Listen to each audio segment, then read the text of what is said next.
regard to the types of claims that you might open after a car accident, you have a lot of options there. Of course, property damage, medical bills, but you also have the right to be compensated for pain and suffering, for what we call mental anguish, lost wages, lost profits.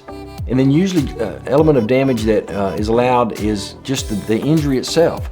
The fact that this injury has caused you damage, it's interrupted your life, the injury itself you're entitled to be compensated for. And then in addition to that, some injuries are permanent in nature. And so if, based upon a reasonable degree of medical certainty, your doctor says you're going to have to deal with these injuries and the repercussions of those injuries into the future, then you're entitled to be compensated for that. Whether it's additional pain and suffering into the future, additional medical expenses, because you're going to have to continue to deal with this medical treatment into the future, pain and suffering, mental anguish, and the injury itself into the future.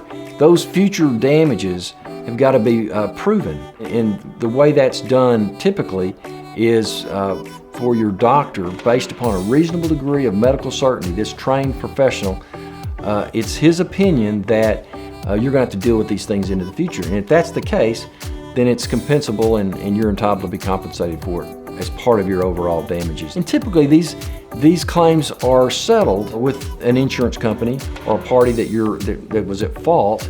They're paying those damages outside of court. I'd say 90-95% of the cases settle without having to file a lawsuit, without having to go to court and spend that time and additional money. We're always ready to go to court when a fair settlement's not reached, but that's part of what an attorney can do for you, is get your case in a position so that it does settle without having to go to court necessarily.